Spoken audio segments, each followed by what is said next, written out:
It's 7:03. I'm going to get this meeting going. It is 7:03 on Wednesday, January 25th, 2023, and I call this meeting of the Westboro Public Library's Board of Trustees to order. Pursuant to, am I reading the right one? Pursuant to Chapter 107 of the Acts of 2022, this meeting will be conducted via remote means.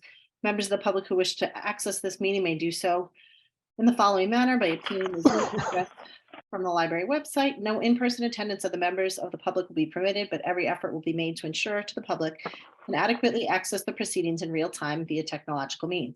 In the event that we are unable to do so for reasons of economic hardship and despite our best efforts, we will post on the Westboro Public Library's website an audio or video recording, transcript, or other comprehensive record of proceedings as soon as possible after the meeting. Just so you know, this meeting is being recorded.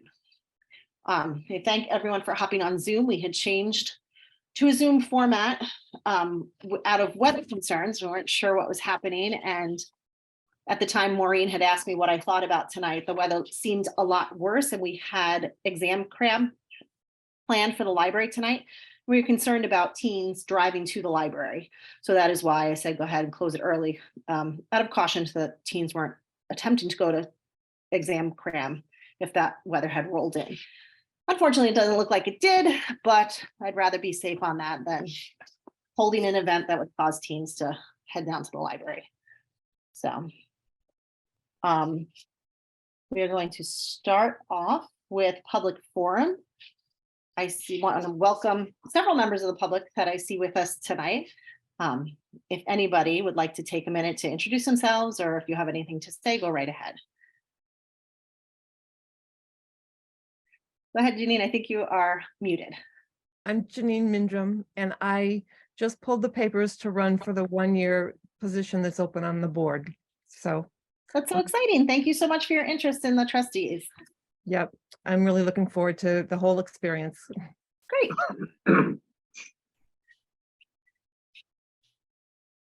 I'm Julie Eversmiller, and I just submitted the papers to run for the 3-year position.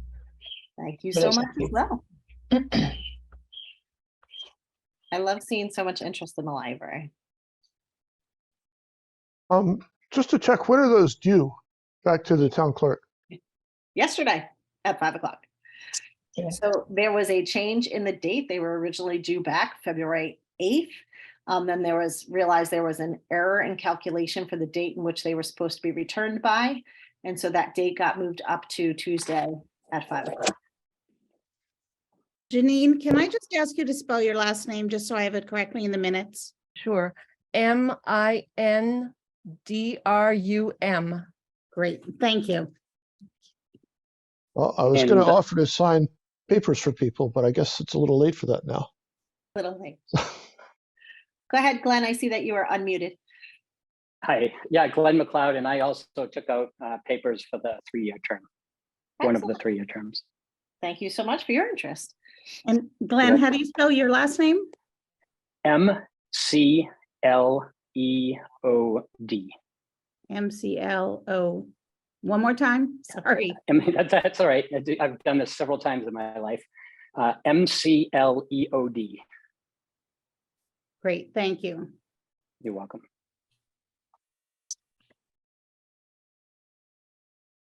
I'm looking at, there's a 508 number. Is that you, Jim?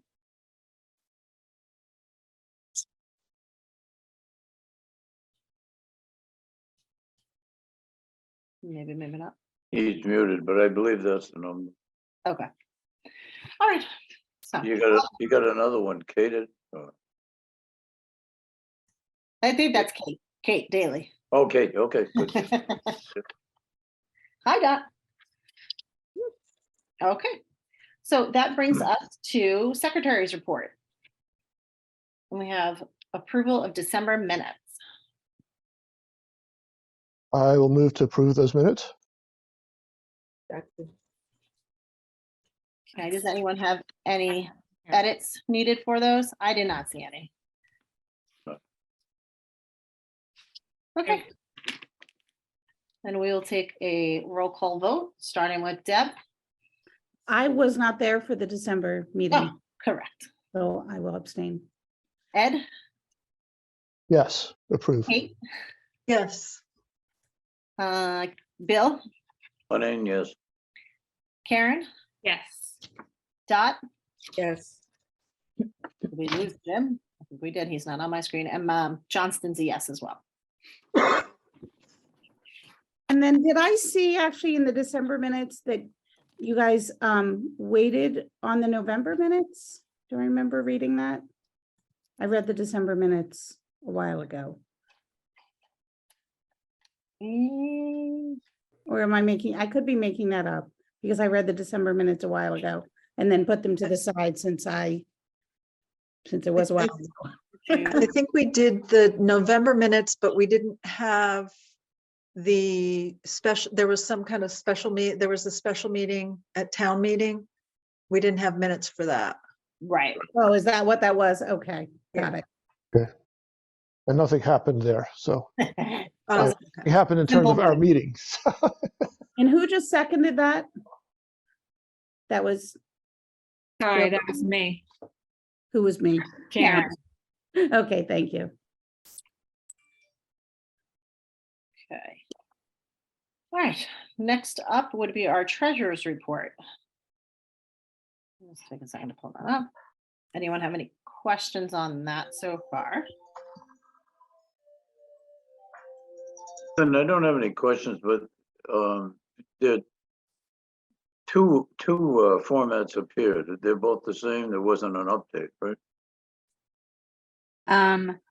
No, I Okay. think that just Okay. uploaded like that. And we are totally on track. We couldn't be closer to our numbers, so I'm really glad.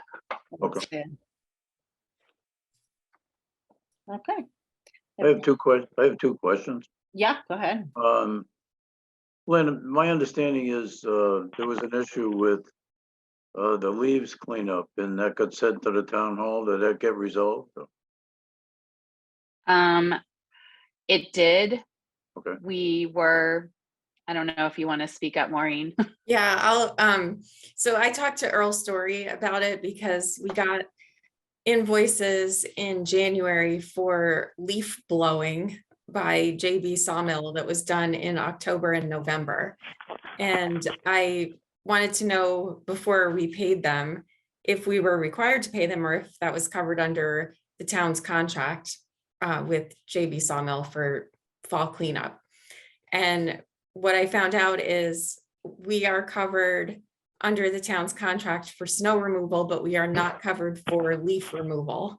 So that's something that we have to pay for or figure out before next fall. And but in the meantime, JB Sawmill had done the work and we had to pay the bill. So Yeah, I have a question on that. So have they ever done that before? Have they ever done fall cleanup? Like who's typically done our fall Yeah. cleanup? It has happened before, and it's very convoluted. That's the best way to describe it. We've never contracted with anybody. They just kind of assume because they do the other buildings in town that they just do us. And I think, Maureen, you spoke with them, and that won't be happening ever again. right, So who will do our fall cleanup? we'll have to seek quotes for that. I put a note in my calendar for the summer to reach out to some local companies and get quotes, and we'll go from there. So the other town departments like that, the other town buildings they do, who pays for those? They're paid for out of DPW budget. That's interesting to me. Yeah.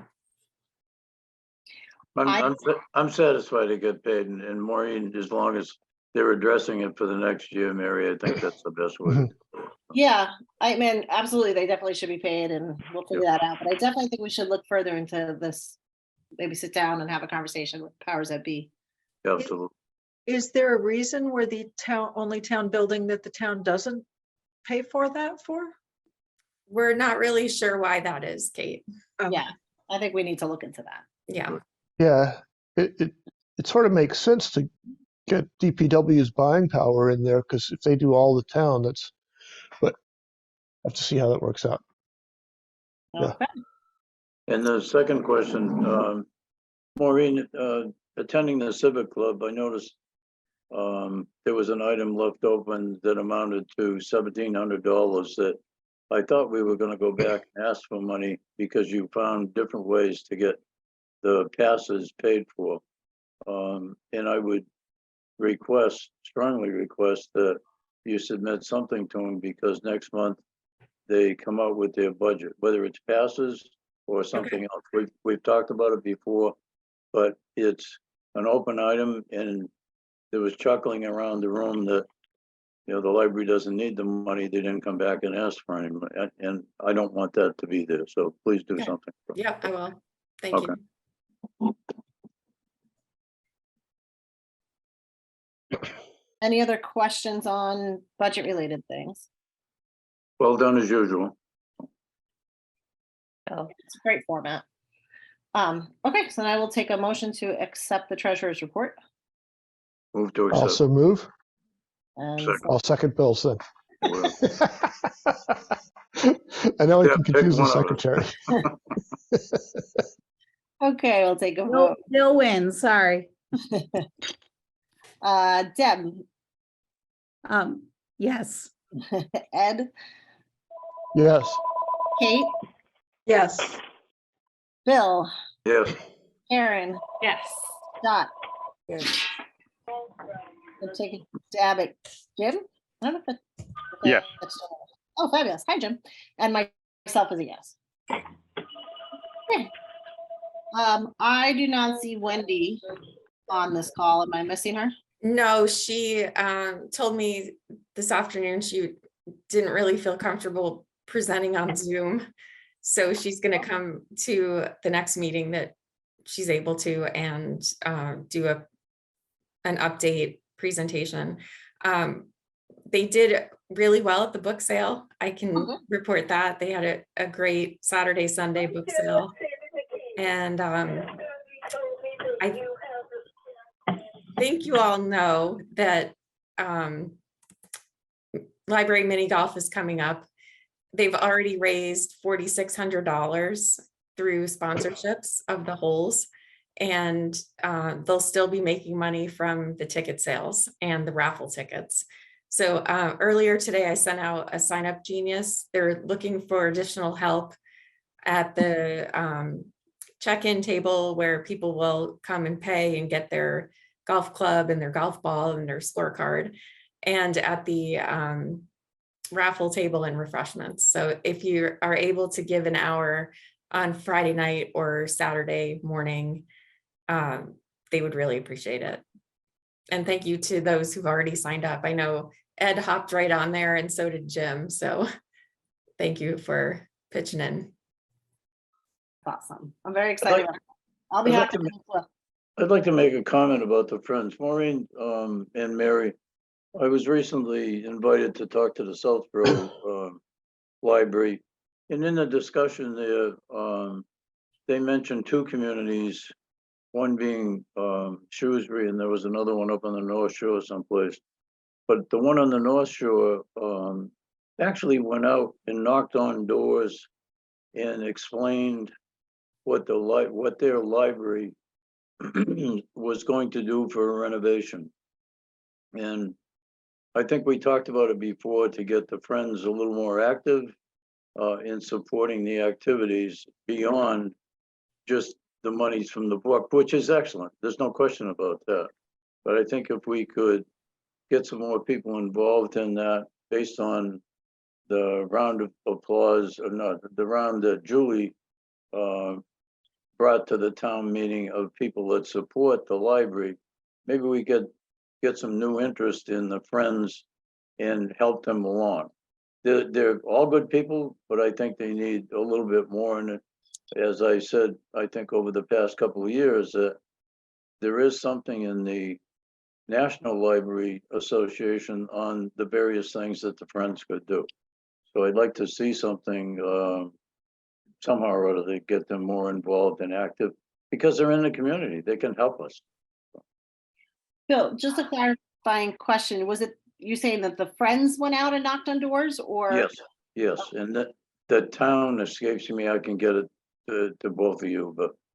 I'm pretty I- sure that was Shrewsbury, Bill, because I remember the Shrewsbury friends talking to us a few years ago about how they raised, they and the foundation worked together to raise money for their renovation. And I'm pretty sure it was them.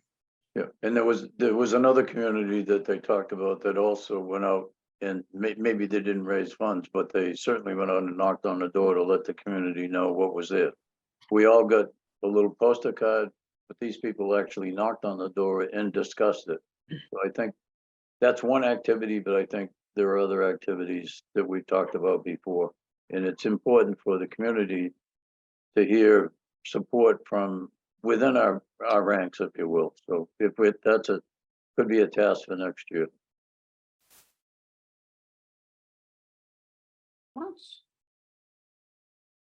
Anything else from the friends or input for the friends? Go ahead, Ginny. When I was standing in front of Roach Brothers collecting signatures, a couple of ladies came over and said that they would really like people to come to the senior center and explain to them what's happening and what might happen and to hear their opinions, because they don't feel comfortable going to meetings and saying what they think, but they have a lot of ideas. So maybe that would be a nice thing to do. That's great. Thank you for your feedback. I'd be happy to spend some time at the senior center if we can work out a time for that. Yeah, for sure. Excellent. Okay, so that brings us to the library building project.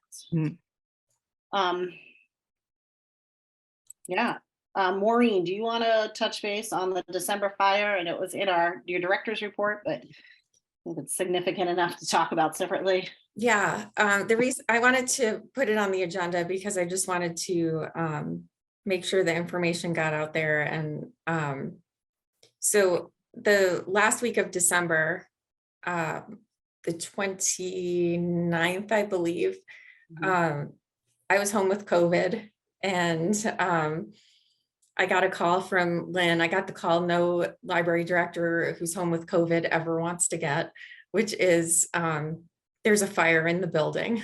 And what had happened is one of our ceiling mounted fan units had an issue and started billowing smoke. A patron who was sitting nearby saw the smoke, got up, ran over and told Lynn, and Lynn pulled the fire alarm and got everybody out of the building. So the fire department came immediately and they were able to disconnect the unit before it burst into flames. And the electrician came and completely cut power to that unit. The fire department vented the building and we were able to open a few hours later. Mary, thank you for going down and checking things out. I was on the phone to the town manager and the fire chief, making sure that I knew everybody was okay. And our HVAC company that does the maintenance, that has the maintenance contract, also came out a few days later, inspected all of the units to make sure that none of the rest of them were in the same condition. So far, so good, but they're all units that were installed in 1980. And I say, like kidding, not kidding, that at town meeting, I talked about our mechanical systems are past end of life. And I wasn't joking. I wasn't exaggerating. Like these things are seriously old. So that unit right now is offline, and we got the quote, the repair quote and the replacement quote, which I put into the Google Drive so that you could see it. It's around $8,000 to repair it, and it's $25,000 to replace it. So we will not be replacing it, and we're looking at it. We're just kind of assessing at the moment to see if the other units can make up the difference for it, if it's still comfortable in that part of the library, before we commit to spending $8,000 on a 40-year-old fan unit. Hopefully, we'll be okay for the time being, but we're just keeping an eye on it at the moment. Maureen, but I have a question about that. Yeah. But before that, I just wanted to say that Lynn did a fantastic job that day. I had made it We down to the really did. we had everything under control. Everybody was outside and they were calm and everyone was happy. Patrons were still hanging out, like they went right back in. But I think Lynn did a really fantastic job. And so I really appreciate that, Lynn.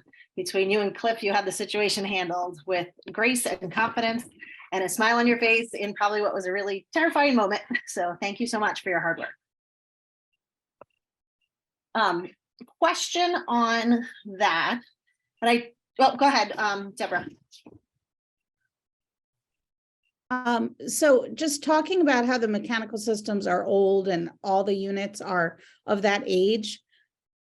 So I'm just imagining, you know, they were inspected and this issue does not exist to our knowledge with other units.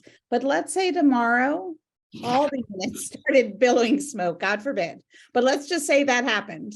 How many units are there? You know, I'm just thinking of numbers. How many units would need to be replaced tomorrow? Lynn, do you know the exact number? Yes, there are 8 total, so we have 7 others, and yes, that was the same concern that our HVAC person, Sal, mentioned, that they're gonna start dropping. And especially because now they're picking up for the lost unit, they're having to work a little bit harder to compensate. So, that was my question. you know, was, it's a 40-year-old system. right. It's a 40-year-old system that at this moment we can't like turn around and replace tomorrow, like we'd make our own decisions at home. My concern, and I don't know if the HVAC people can answer this or not, or how we can get this answer, is that $8,000 worth spending now to not tax all the other ones? So I'm concerned about speeding up the life by putting that extra burden on the other ones. Because if that happened when the building wasn't occupied, we would not have a library right now because there is no fire system there. Right, there's no fire suppression system. So at the very least, we would have had fire, smoke, and water damage. And fortunately, we had no damage because we caught it so quickly and because it happened while the library was open and occupied. Right. So that's my concern. I don't know what the answer is. Is it worth spending the 8,000? Is it minimal taxing spread across the other 7 units? Or would they consider that a significant additional load on the other units, I guess is my question. So we'll talk to them again and find out the answers to that and figure out what to do from there. If they feel like it's going to overtax the other units, then definitely we'll do the repair. If they feel like it's not going to affect them, then we probably won't, but we won't right now. But I feel like it's probably something that we're going to have to repair at least. Right. Go ahead, Bill. Yeah, question. Do we have smoke alarms in there? Yes. Yes, Okay. Are they tied to the fire department? they are. Okay. They are.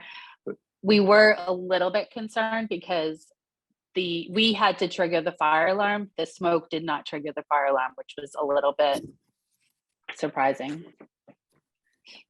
Can we ask the fire department about that? Can they do an inspection on our system and ask them like, why do they think it didn't trigger it? Sure, we can ask that. Because I want to know. But just so you know, the system was tested in October. Yeah, By Baker Fire. They came out and they do the whole building, and so they all worked at that point. So I don't know. Yeah, we pay for them to come out every year and inspect and test every smoke alarm in the building. And like Lynn said, they were all fine. So it is a little concerning that they didn't go off when this happened. Yeah. And that It might also be worth, I'm sorry, Bill, go ahead. well, that's all right. You're probably going to say the same thing. I think maybe bring our own fire department back in, and where the location was, is there something else that we should do? I mean, that was over on the side someplace, maybe the smoke wouldn't get to where the next alarm is. Have our own people just, I know they came in and tested, but yet our own fire department can say, maybe we need another one in a certain area or someplace. I mean, because we're playing with fire with the remaining units. So, Yep. Do we know whether Baker's Tests checks the connection to the fire department as well as just the smoke detectors? They do, It yes. does? They do. Okay. So when they tested in October, presumably the fire department saw their test happening. Mhm. Yes. Okay. Yes. It's coordinated through the fire department, so Okay. everything is. Yeah, And and Yeah, I mean, if so- you think about it, we have to let them know, because if every smoke alarm started going off in the library one by one, it would kind of tie Yeah. up the day, so. Do we also know Yeah. what triggers, and I'm sure we can't answer this, the sprinkler system? That's We don't. We don't. don't have a sprinkler Don't have system. one. Don't have a sprinkler system. Wow. Okay. That's one of the renovation things that is Yeah. likely to be, Okay. it's high on the list of necessary.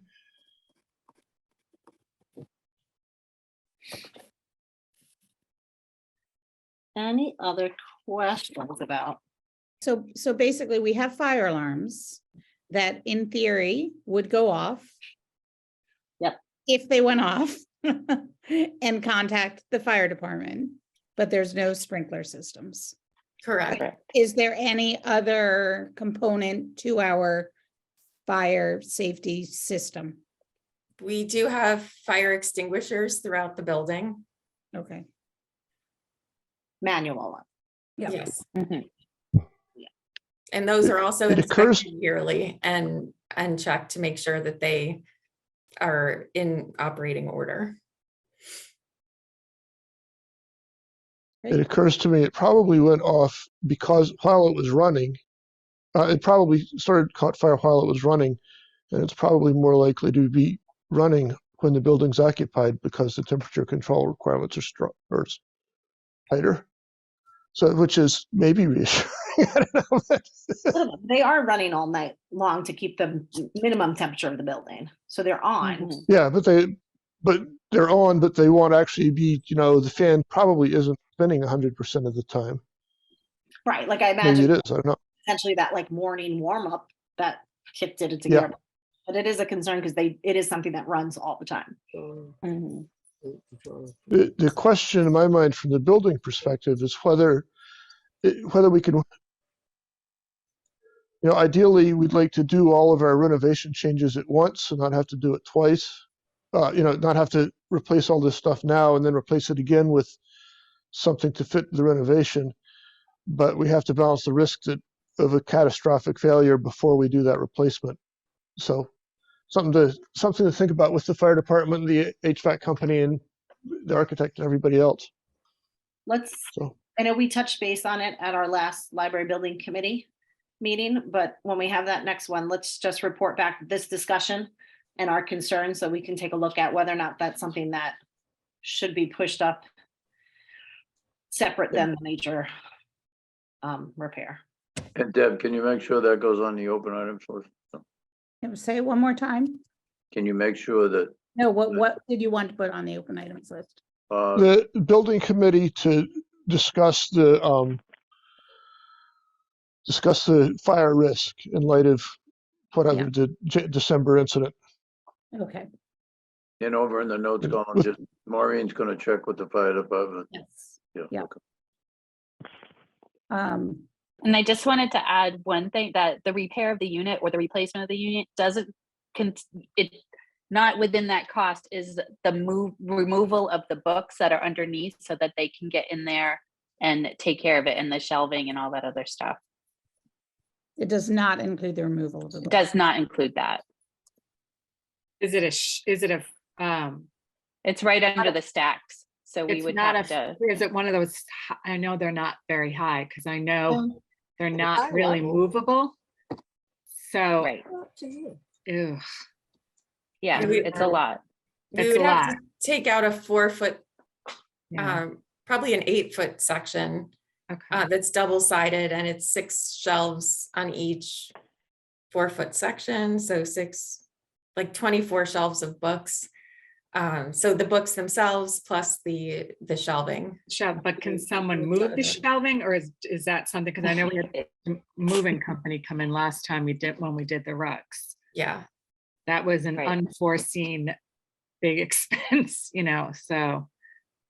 So that's interesting. And that's also something for the library building committee to be Yeah. aware of in terms of if we were to do that, what it would involve accessing all 8 of these units. Exactly.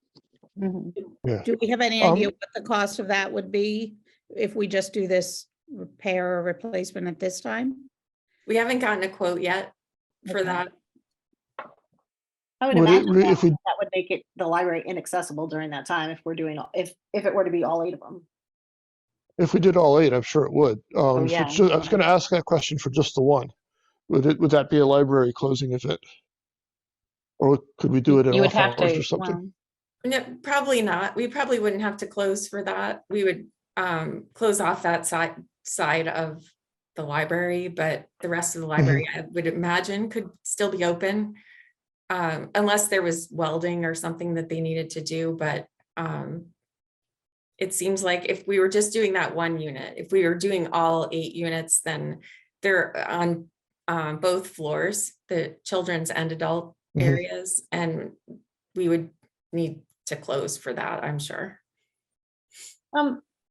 I feel like I'm remembering something about one near the elevator. Is that one still down? Is that an additional one? Or is that? no, that's an included? additional one.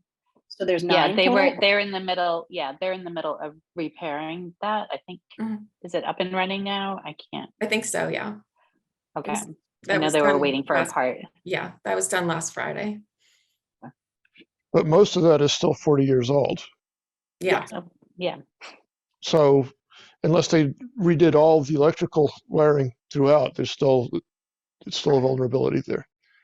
They Okay. did order us 2 replacement motors so that when one fails, they'll always have a backup, because it's a part that is pretty scarce, and for some of the units they don't even make them anymore, so they would have to do something custom. So they want to have one as a backup because they know they're going to fail. It's just a matter of time. Yeah. I have a question that's maybe not appropriate, but is there any way to publicize the difficulties we're having at the library right now with this system so that people can realize what they did? I think it's important to let the community know how the library is struggling right now because of what's gone on. Yeah, why couldn't that be part of an update when it's appropriate? Yeah. You know, not next week, but certainly after we get into it a little bit further. Because I think we should, as a committee, take a look. I think she's got a valid point. I think so too. I wasn't going to ask it in quite that way, but I was going to say, are people aware? Is the public aware of this? I mean, we all know, but I'm not sure how much the word has gotten out that this event happened, and what have people heard from members of the community in reaction to this? Have people heard things? I don't think so. I don't think not a lot of people were in town that morning. They were pretty quick with it in general. Have we, by the way, thanked the patron that alerted us to it to begin with? We have intern, like he's kind of like he's like a member of the staff unofficially, honestly. Kind of works out of the library. So Okay. yeah. I think there's been an article in the Community Advocate and the Patch online about the fire and the ceiling fan. And also the annual report, it hasn't been released yet, but I did include in that some things that we're doing in lieu of not having a new building. and that the annual report is that Lynn's talking about is the one that goes in the book at the Springtown meeting. It's in the soft cover book that has the reports from all of the departments.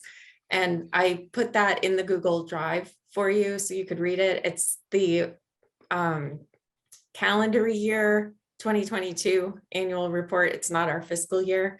So it was timely to include that in the report. And yeah, and that's been submitted. So you'll see it in the drive. What do you think of adding a tab under like the library building project as like an update? And we need to put in, I would suggest putting in, like the vote didn't pass, what now? And then a blurb about the library building committee re-meeting to discuss pass forward and a couple of blurbs there. But also have like a section of like ongoing maintenance updates or building status updates. And then we can put in things like the heating unit by the elevator being repaired. On this date, there was a fire in a different one. And is it being repaired? It's taken offline on this date. And so that we can just keep a running tally for the public when they go to look and say, these are the things that are coming up at the library. These are things we've been addressing and not. I think that's a great idea, Mary. I agree. Mhm. I would go a little further. Instead of calling it building project, we should sort of draw a line under that and call it, building update or facility update, or I don't know, something like that. Continued maintenance. Building status update. Yeah. And I think there's also like the furniture that we're buying for Tony's room to hold the collection that we weren't expecting. Sorry, my dog. Yeah, I And think it also for doesn't the always, teen. yep, have to be the negatives of the library, but like the rearranging of space that was happening, like, these is Mhm. what we're doing in response to the building now. Be very transparent about these are the decisions that we're making and why we're making them. And then for those things that we don't have an answer on right now is to, research about what to do with like the maintenance of the fan and things like that. I agree. I like it. And maybe somebody will come back with some great problem solving. Who knows? Maybe there's an HVAC person out there that reads it and says, I want to save the library's HVAC system. What we really need is a multimillionaire. Yeah, that's the luck. The library in the town I grew up with had a man named Charlie Wood who had an entertainment center. We used to be called Storytown. Now it's part of Great Escape. And he funded a fantastic renovation of that library. I'm afraid that's what we're left with at this point.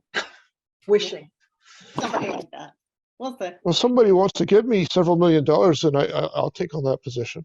I buy my lottery ticket every week. Sorry about that. Okay.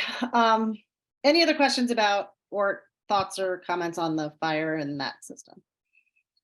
So then next up under library building project is town meeting article. So you may have seen the draft warrant that is out there. I think we're on version 3. And when I received it, I sent it to all of you. There is a placeholder for a warrant article for us for the design work for the repair project. The warrant article itself is not fleshed out yet because we don't have the price quote from Lamro Pagano or from Vertex. We should have that sometime, possibly end of this week. Both firms have told me that they'll have something before Tuesday.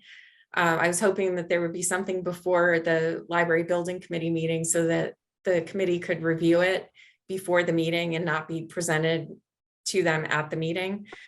So as soon as I see that, I will send it to the building committee and the trustees so that you can take a look and see what we're facing.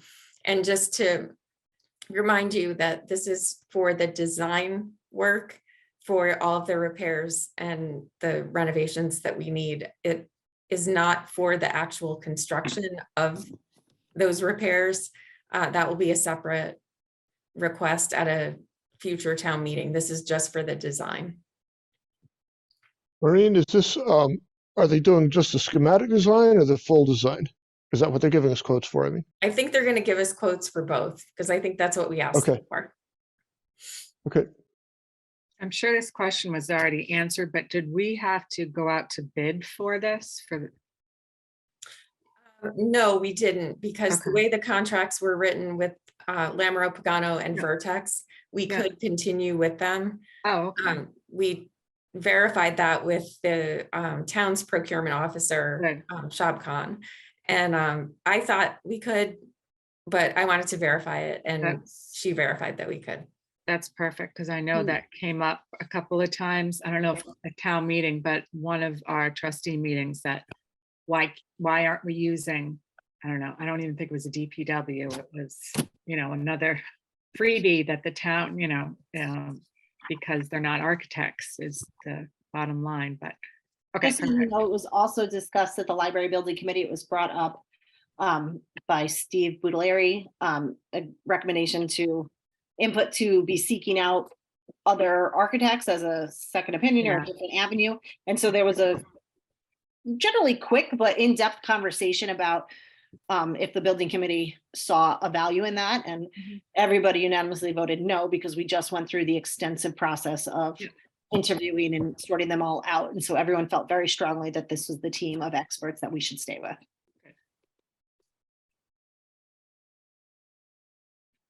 Okay. Anything else? Any other questions on that placeholder for town meeting? Okay, moving along. Any other building related issues in terms of the building project or anything else? I don't think so. I think. I have one. Go for it. At the last building committee meeting, we realized that the library building committee didn't have a mission statement. And since it seemed like our mission has changed, given that the original renovation wasn't there, we wanted to ask the trustees to give us a mission statement. And I have written a draft mission statement, which I would like to show everybody, and we can debate it and vote for or against. Can you share your screen? Sorry, excuse me. I can do that. Yeah. Let me just, I wasn't as ready for this as I thought.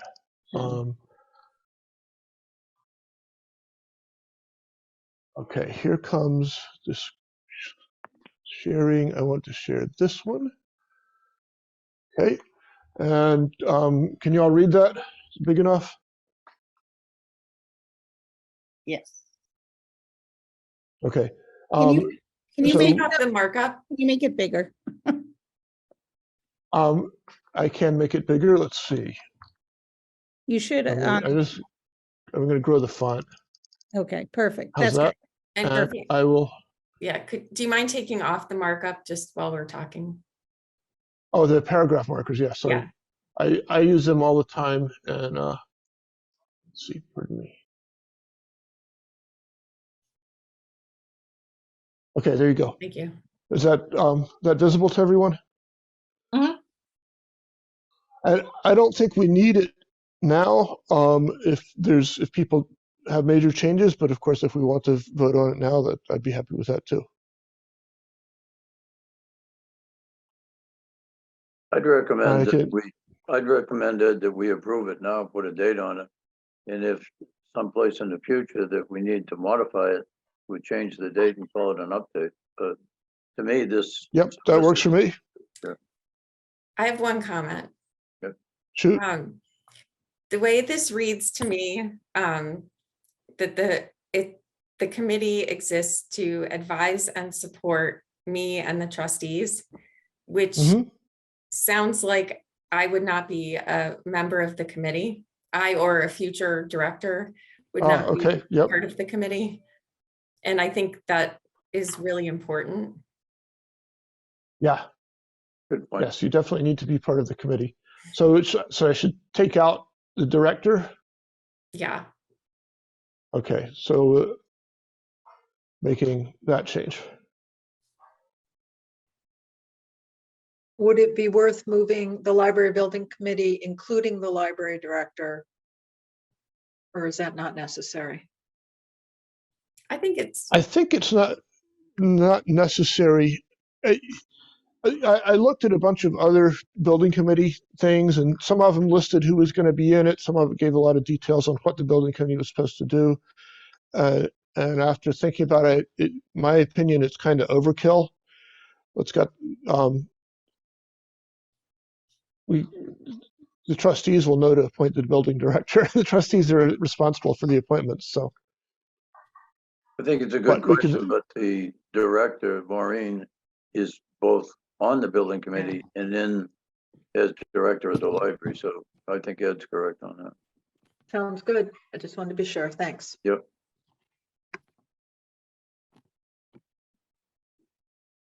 I move to any accept. other the- comments? I just have one. Ed, can you just insert a the in before, in between in and the planning? So in the planning and oversight. Okay. Is that it? And my last question, and my grammar is horrible, so I asked you experts, where it says such as new construction and major renovations and maintenance projects, should both of those ends be there? No, Why don't we do this? Yeah, that's always tricky. major renovations, comma, and maintenance projects. Yeah. And I'm saying major here because, we don't need to worry about cliff painting a wall or the little stuff doesn't matter. Yeah. But on the other hand, replacing all of the HVAC system is maintenance, and that does matter. So I think it looks great. I think it's really important to focus where, to define where the focus of the committee is. I move to accept. so I'm going to I move accept to those accept. changes. I'll second. Okay. Okay. Do we need to read this into the record, or have you got it? Who's secretary right now? I am. Can you, Okay, have you got it? yeah, can you email it to me also? Sure, absolutely. And I'll just put it in the chat right now. Oh, that'd be great. Perfect. All right. Just gonna go down our participation. Ed, let's take a vote. Okay, let's see. That was me voting. I'll vote yes, Deborah, and that's Ed. Yes. Okay, and I'm going to.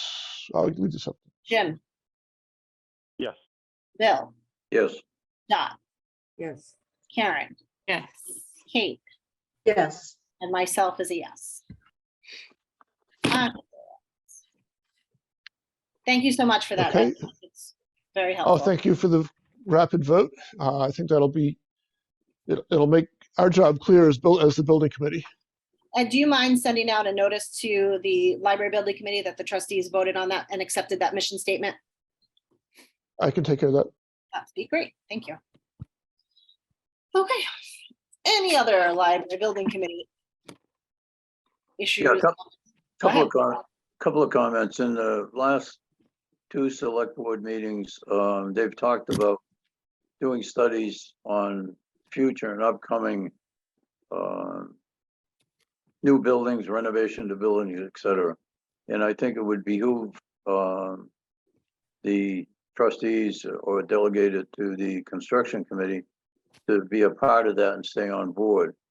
So that as we proceed with what we need to do right now, which I think we should, that in the end, we don't run into the calamity that we ran into before. So we're in touch with them. So if we have to make modifications based on something that they develop, so be it. We can make the modifications or put whatever our architect and OPM suggest that we do, but not at the end, like in a calamity that we ended up with before. So staying in tune with what's going on in the community. So Bill, I agree. I have not had a chance. I heard about that and I haven't had a chance to watch those two meetings. Is that a formed committee that's going to be studying these, or are they just talking about creating, like who would they contact? Two meetings ago, Shelby brought it up and it sounded like she had talked to Christie. This meeting, it sounded like it had gone a little bit further, but my interpretation was that Christie is in charge of it.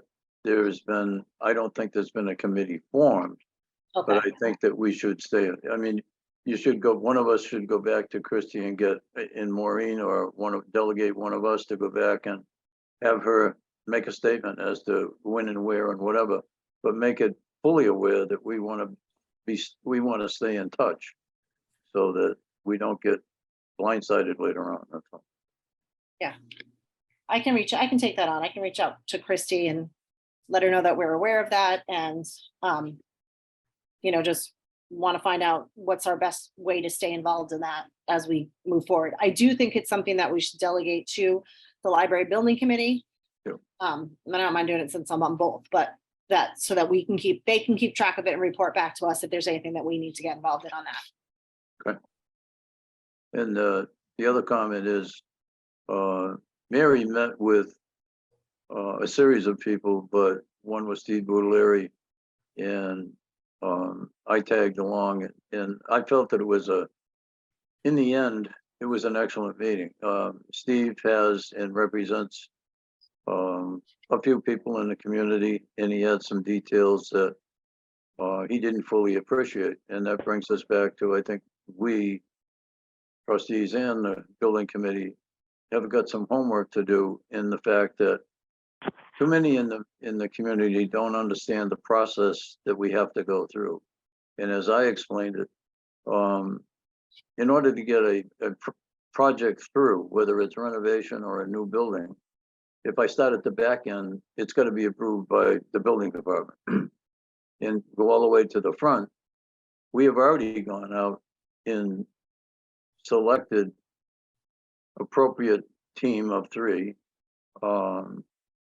both in their qualifications and later in their price structure.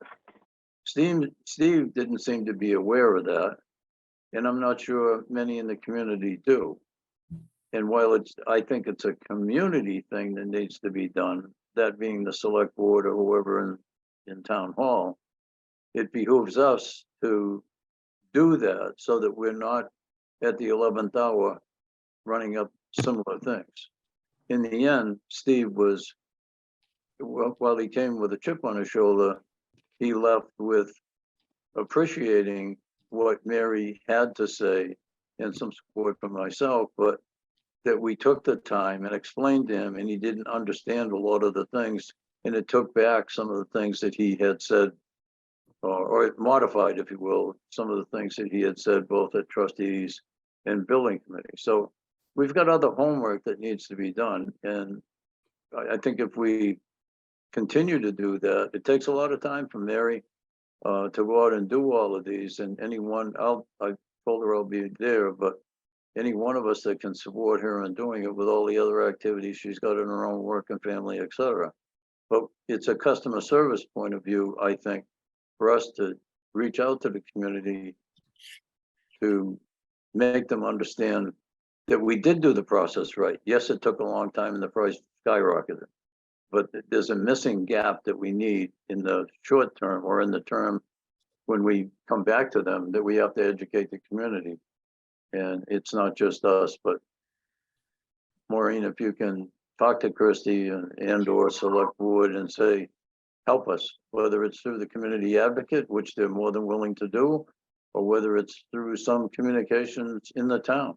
They're going to run up against it with any other building that come along.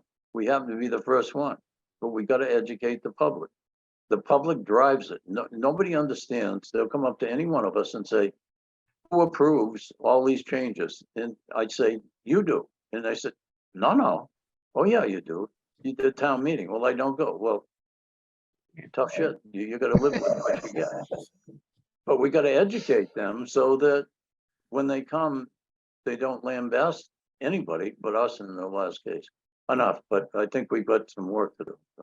I think you're right. And I think it's a good idea for us to keep in track in terms of our work to do for publicity before the next town meeting. And maybe the community advocate is a great avenue to do because they can get a little bit more into the backstory of like how we're at this point of coming back to town meeting, which can layer in that. I was happy to meet with Steve. He was reached out and said he was interested in finding out ways he could him or any member of the public that's interested in the library building project could get involved and have their voice heard at this point.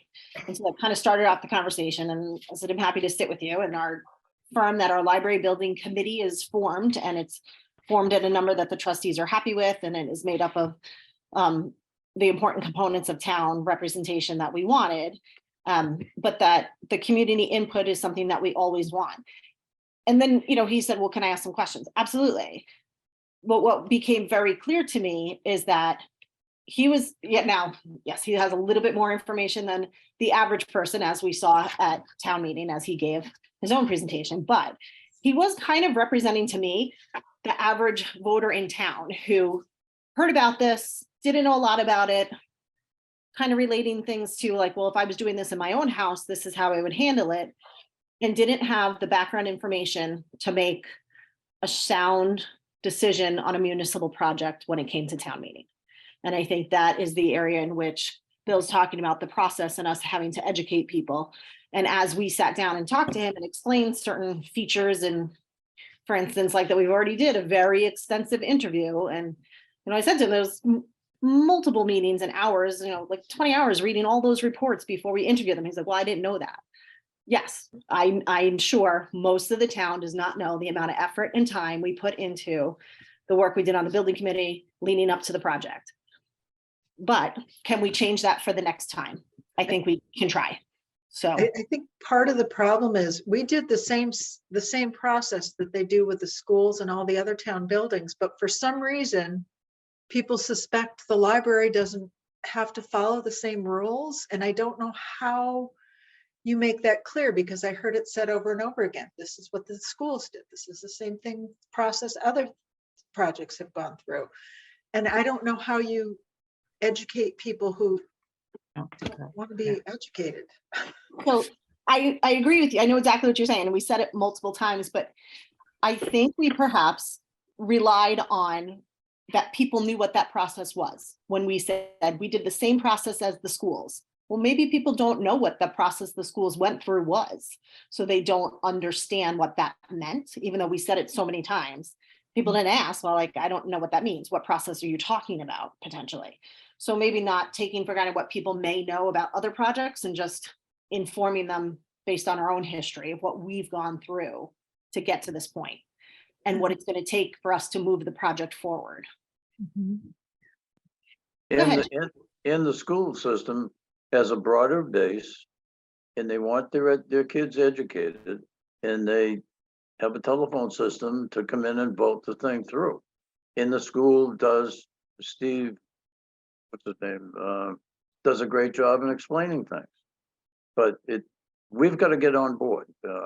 We can sit here and kibitz who should do what, but it's going to happen to us again unless we educate them somehow or other. Go ahead, Janine. Did you want to add Mary, I something? think Or some of the people were saying to me that they were under the impression that because only 200 people responded to that initial survey, that so much of this decision was based on just those 200 people. And I don't think they had any idea that there was any other input over the time. So they were very unhappy about that. I think That's a valid point, but Maureen has said to the community time and time again, she puts it out there. And the ones that respond are the people that are interested in the library. Again, some of our communication has got to change so that whether we use the newspaper, and by the way, it's not just the community advocate, West Road TV does a great job. They helped us a lot, and we can do the same thing. Let's team. Let's do it by written word and by visual, if you will. But we've got to get out and make them understand what it is, that there's a process going on. We thought we were hearing a lot. Maureen has said it to the trustees time and time again, but we missed the piece, and it's a valid point. Thank you for bringing it up. I think the other half that we're not mentioning is that it really was expensive. And, some people may have said, well, but a lot of people, the process, I think, was a reason people accepted to vote against, but the driver was the cost. In my mind, the driver was the cost. And if we had had the vote 6 years ago when the cost was at our initial estimate, it would have gone through. But that 87% increase in the cost per homeowner was the big thing. So in our ongoing things, I think we need to be and we were sort of held to that cost by the $9 million from the MBLC, and we don't have that, and we need to be very careful about what we're spending here to keep it in the range of something that the town will think makes sense for them. Because as Bill said, there's a lot of people who don't use the library and probably don't even think about it unless and until they have to pay taxes for it. So we need to, and some of those people vote. We need to keep them in mind in our decision making here. And or they see us going to town meeting, at least twice a year for piecemeal fixes. So I think that. Yeah, which is another option, which you don't want to do that either. No. Okay. Anything else on library building project? Okay. Nothing from it. So that's going to bring us up to policy updates and review. Karen had drafted an acceptable use policy code of conduct. Oh, I like that. I don't know if the track changes showed up in the Google Drive because I couldn't see it on my end. But they were pretty. It showed up for me. Oh, good, perfect. Mary, I just missed what you called it because I like that. What did you call it? Contact. It's not contact. I don't see it at all, actually. So I don't see any thread. Yeah, I didn't see any either. I couldn't, so I can just share my screen. Yeah. But all that I did is I took the original one and just marked it up. After spending hours looking through Boston Public, Worcester, colleges, universities, Massachusetts, and again, this might need to be toned down a little bit, but what we want to have is again, our goal is to not ever have to go to this, but what it does is it spells out expectations as well as repercussions. And it's mostly just, not mostly, we want to be able to stress that the staff is empowered to correct and or I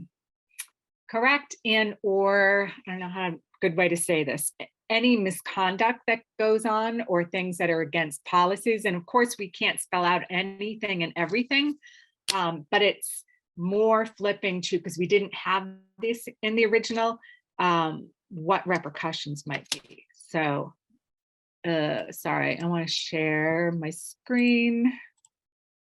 Can you all see it? Yes. Okay. So I just want to flip through it. So I didn't change a lot of it besides, sorry, it looks like a lot. The whole section there about consequences. So I don't know if I don't think we're probably going to be able to vote on this because it's pretty lengthy. But if we can just start maybe to go through it a little bit, Yes. that would help, just so I can mark it up while we're all on the phone. So any suggestions, and again, especially I did this pretty close after our last meeting, when I might have been a little heated. But again, this isn't as harsh as some of the other libraries were. And I don't mean it to be harsh whatsoever. It's just showing, again, here are the expectations based on our existing policy. And here's what the staff can do in order to correct this, misbehavior if need be. So I didn't change the mission statement or the code of conduct, but I added this section here about misconduct. because that seemed to be missing. The misconduct, again, just spells out what the definition of misconduct is. So I don't know what this originally was called.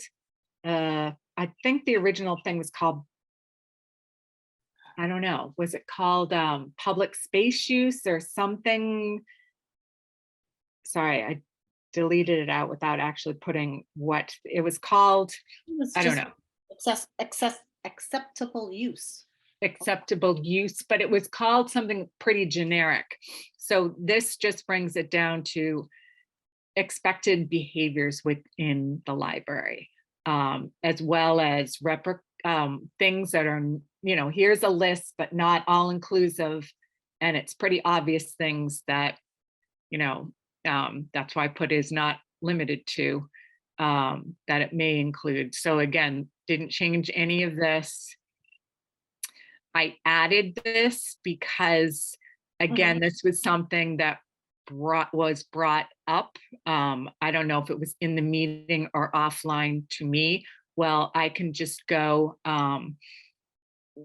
it prohibits people from going up to a display that was purposely put up by, you know, the library staff and taking down all pamphlets. I saw someone do that at church actually the other week, where someone literally went up to all of the pamphlets in the back of the library and ripped them up, you know, 20 or 25 pamphlets, and just left them on the floor. Horrified. But again, the displays are purposely put up by the staff. So I just wanted to put something in here about willfully removing items within a display. But I wanted to say it like, you can take the pamphlet, but it's, that's why I added willfully. Like that just seems to mean taking stuff down just because you don't agree with it. Yeah, we need That to makes work on that language, but it Okay. makes, yeah. Karen, can you just add a period at the end of that sentence? Because they all have a period. The And editor in me is horrified that I did not do that. I know. And I also wanted to point out in that section, smoking, vaping is there again after, yeah. Right It's there, here? but it was also up above. It So was. you could take it out. It was? Yeah, it was. Okay. Oh, got it. Yeah. Okay. That means it was in, okay. I think we just missed that the last time we did an Okay, I was update. gonna say then, yeah, it was in. Okay, this one here. Okay. Yeah. Can you just, I saw something about computer usage. Can you scroll to that section?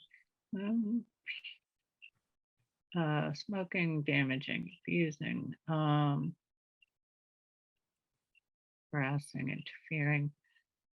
I didn't. There's eating in the computer area. Is that what you're looking for? No, Mary? actually, what I would like to, something that I noticed, I've noticed in the policies is that it's not clear about using the computers for the purpose of pornography is not allowed, is not clearly identified anywhere. And so I'd want to make sure that this seems like a good place to put that into. Don't we also, Maureen, have that as a separate policy? I don't think so. We could not find it. And Yeah. so That's if we're strange because I putting it in, know. I'd like to put it in. Okay. It's mentioned in the internet policy Yeah. when you sign on to the Wi-Fi. Okay. You get the policy that you have to accept, and it says that you will not like view or display obscene images if you're using the Wi-Fi in the library, something like that. But it's not spelled out in this, like in our acceptable use policy. Yeah. How do we phrase that? Objectionable, but I would say obscene or pornographic material, and the definitions of those are in Mass General Law.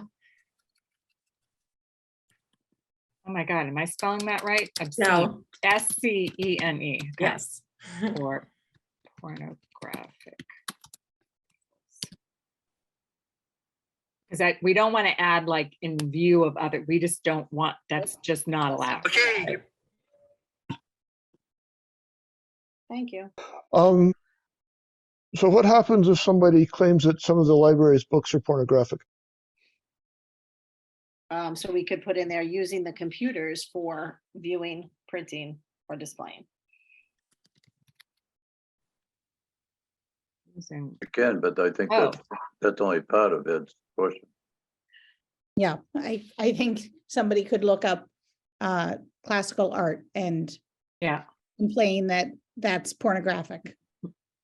Well, if hopefully the state law handles that, Right. and we can refer to that. yeah. It does, and Um, it specifically addresses items that are held in libraries, museums, and one other type of institution that escapes me at the moment, but As long as it's addressed by the law, then it should be fine. yeah. Okay. So does that cover it? Because it also covers then not just computers, but bringing in, I don't know, bringing in their own stuff to use. So this is the section here that I grabbed from, Mass General Law. Again, looking at other libraries, collegiate libraries. So again, it's the step 1, 2, 3, if you engage in what is considered misconduct, you'll be given 1 warning. And again, it's not that staff have to follow these, walk around with this in hand to follow the rules, but it's more common sense. If you go up to someone and say, hey, take that, pornography off the computer, or, you cannot remove display, items that are on display, whether or not you find them objectionable. Like, I don't know, or like people taking books down that they don't agree with that are on the staff picks, or, just pretty obvious things like that. But again, it's the rules and repercussions. You'll get a warning. If the person, doesn't stop the behavior, they may be asked to leave for the rest of the day. And again, I put in this, again, we cannot spell out in a policy. You don't have to spell out exactly, listing every definition and or behavior. So again, this is the judgment of a staff member where the incident happened, where the staff member consistently said, actually a couple of staff members, that they felt that they were harassed. So this would be the definition of an extreme misbehavior. And that's, people may be asked to leave, but in the first one, I purposely said they're asked to leave. The second one, they're ordered to leave the building immediately. And again, it's up to the staff member whether or not they can come back for the rest of the day. I have a minor comment on that Yeah. first bullet. Instead Sure. of patrons who do not modify their behavior, I would say patrons who continue misconduct, or continue their misconduct. Before we change that, Yeah. something else in that first one to consider. I think the second piece of that, they don't behave in an appropriate manner. I don't want to leave it too ambiguous. So I was thinking about, should we change that to patrons who engage in misconduct will be given a warning and asked to modify their behavior to align with the appropriate use policy or the library use policy? Because to what someone might say their behavior, well, my behavior is appropriate to me. We're not referring, like, I want to be very clear that we're asking you to modify your behavior to be in line with the policies. Does that make sense? Patrons in a So above, You're defining Up above the appropriate straight up as one. this policy, following this policy is what's appropriate. So you're just referring it back to this. yeah, Yeah, I get it.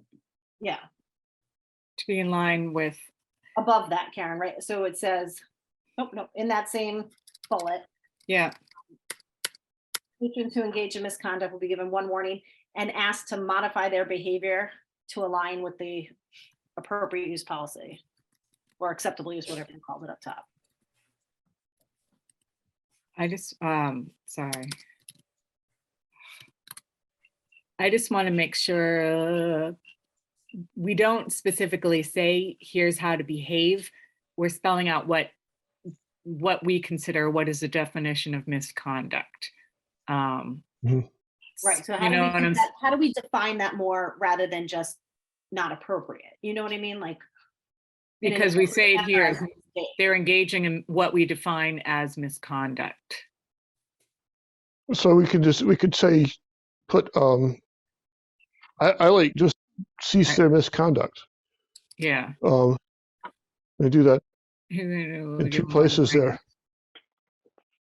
I think that's what I'm trying to do is not make it to not leave it so ambiguous, but also not to spell it out exactly what, because then we'll have to go into what is considered, appropriate behavior. Well, like Mary, like you said, well, this might be considered normal to me, but it's abnormal too. So it's going back to the, empowering the staff that they have, I don't want to say the ability, but they have the right to, if they deem something to be, misbehavior, kind of like a teacher that, hey, that's not acceptable.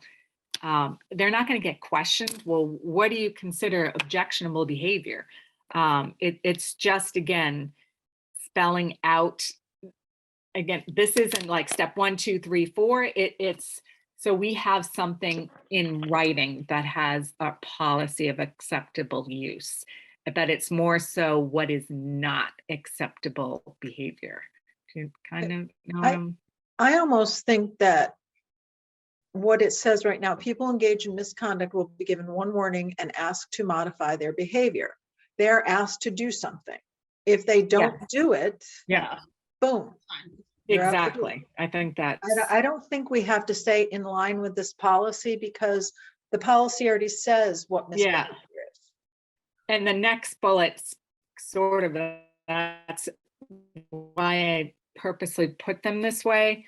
And again, it's up to it's the judgment of staff, and it's any staff, and it's what they deem to be extreme. They're not going to get kicked out for, I don't know, for, not putting a book spine up, correctly in the stacks. But if they're urinating on the carpet, like, that's extreme. So again, it's empowering the staff to make the decision about what is acceptable behavior.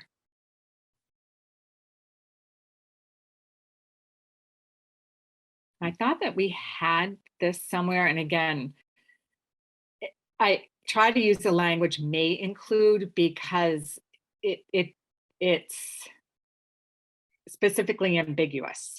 So it's saying it can be this, but it's not just that. And I think you might want to say includes, but is not limited to. Threatening, dangerous, or destructive. Yeah. Oh, may include, okay.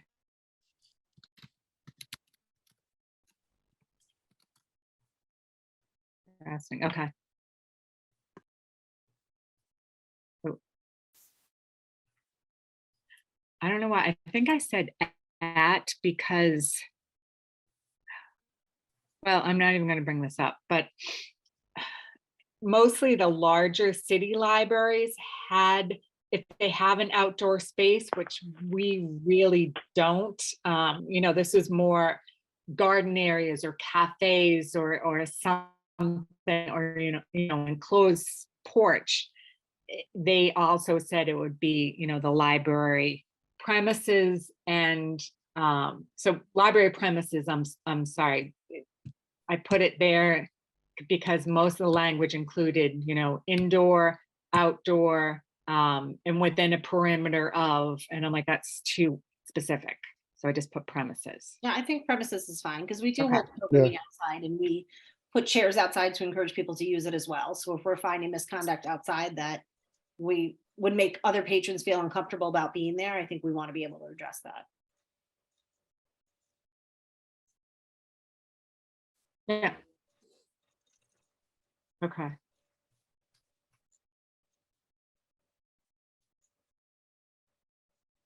and again, we can discuss it now, or this is just the consequences.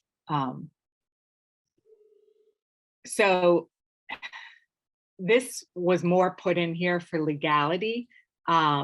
If, and I don't think it will ever happen, if someone is banned from coming into the premises for a certain period of time, they do need to receive, or they should legally receive, due notice. So I found this somewhere in Mass General Law when it came, was appropriate to town buildings. So we're looking at the patrons who engage bullet now. Mhm. Maybe who I'm sorry. repeatedly I or, meant to, I would say who engage in repeated or extreme misconduct. yes, this one here, patrons who engage. Yeah. I think I meant to say one here. Yeah.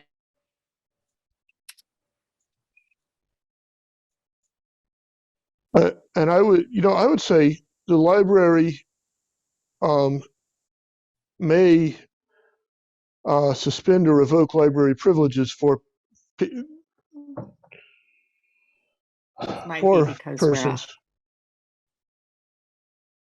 I'm sorry, Ed, I missed what you said. I may have lost it because the sharing stopped. I might start that sentence off with persons who engage in. I'm sorry. The library may suspend or revoke library privileges for persons who ... period, and then you say if it happens, the library shall send a letter. Okay, did my share screening stop? I don't know Yes. why. I've lost it. Okay, And Ed, did you want repeated or extreme added there? Yeah, I think that, yeah. I think that makes sense. If it's a minor one-off thing, then it seems to me you don't want to be sending unregistered letters or whatever. But can you repeat what you said? Patrons who engage in I- misconduct may receive. I would say the library may suspend or revoke library privileges for patrons who.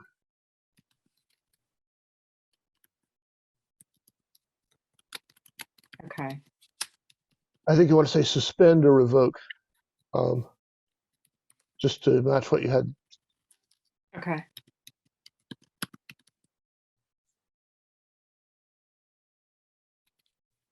For patrons Yeah. who engage. And then I'd say repeated or extreme misconduct.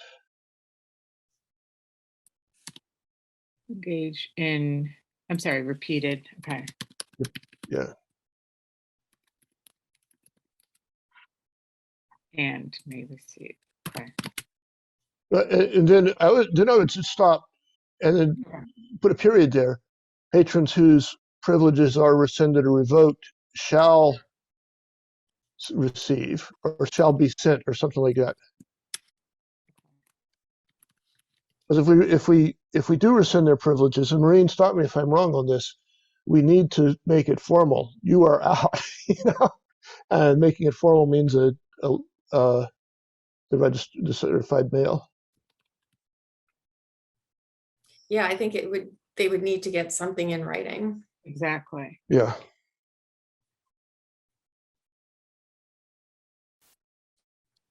Sorry, I'll fix the grammar after. Yeah, let's get the sense now, and then we can go back at grammar. You can clean up offline. Yeah, from the director.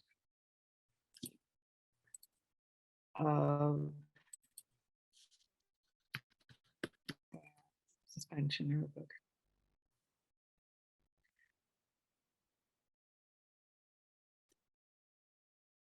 Mary, I got a question.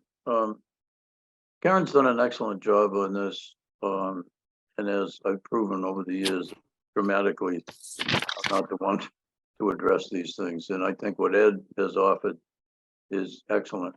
What I would suggest is that Ed and Karen get together and feed it back to Maureen. She's got a lot on her plate, and that she adds into the various things that, like the example Ed just brought up for one thing.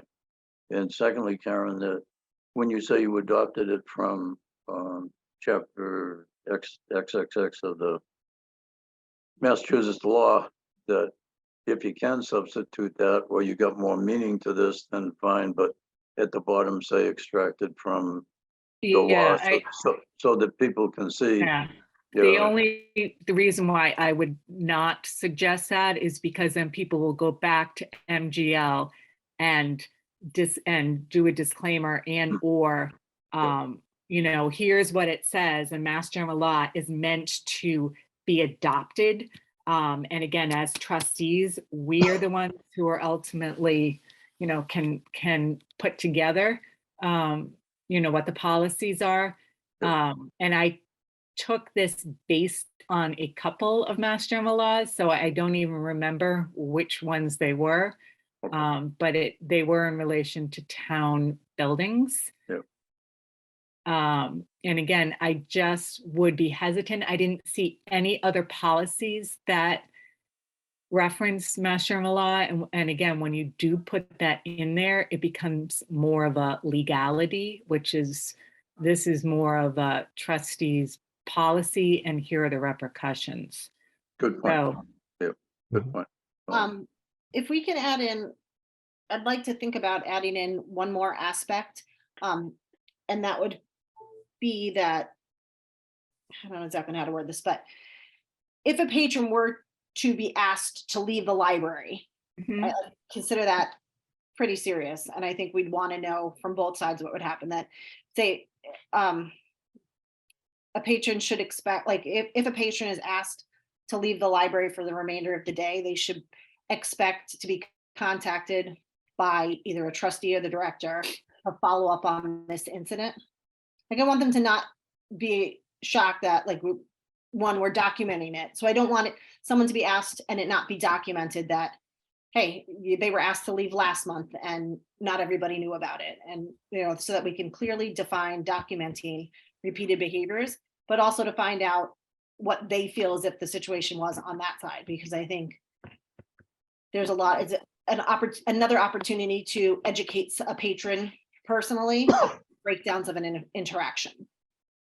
So like in the heat of the moment, when we're asking someone to leave the library, is not the time in which they're most open to hearing what behavior they were exemplifying that is against or inappropriate to conduct of the library. So I want to make sure that we have a follow-up statement in here of what they can expect when they're asked to leave the library.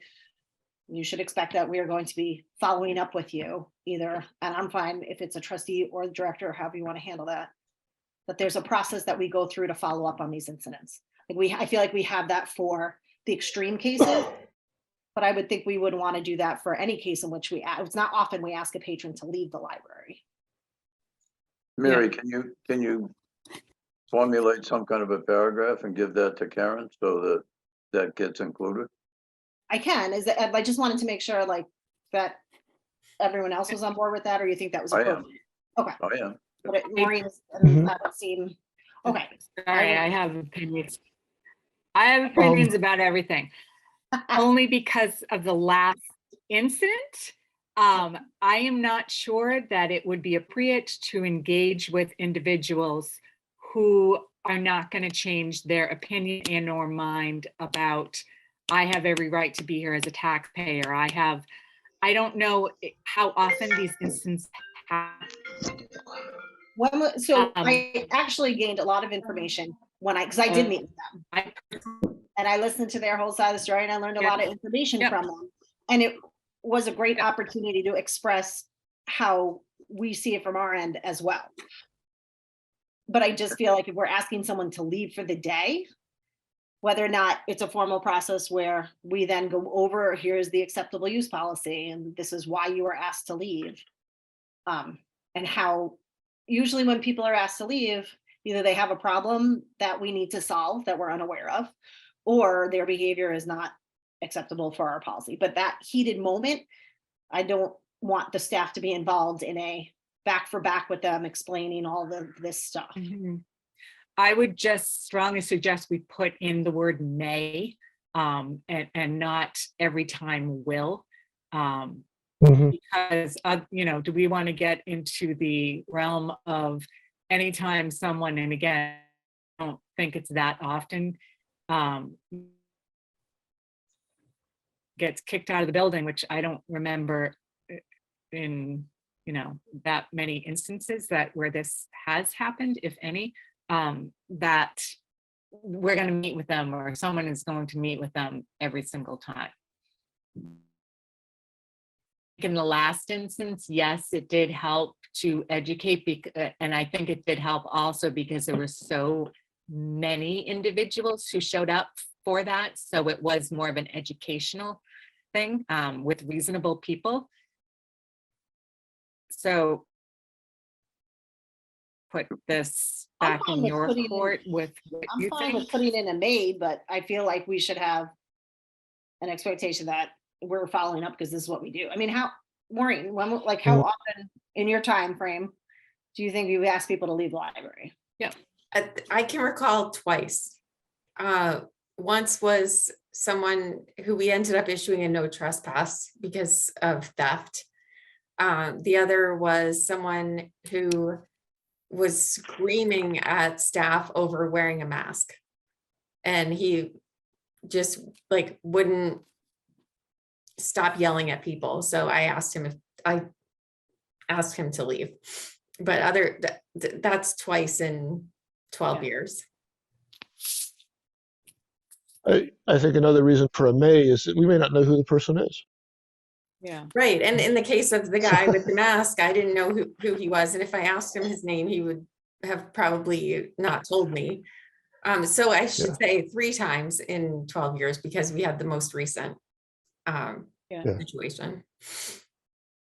Okay. So I it's have, very uncommon. I like the idea of a May. I think also we might not know who it is, but I think that there are situations when it is appropriate to reach out. You know, whether or not the situation was a good one.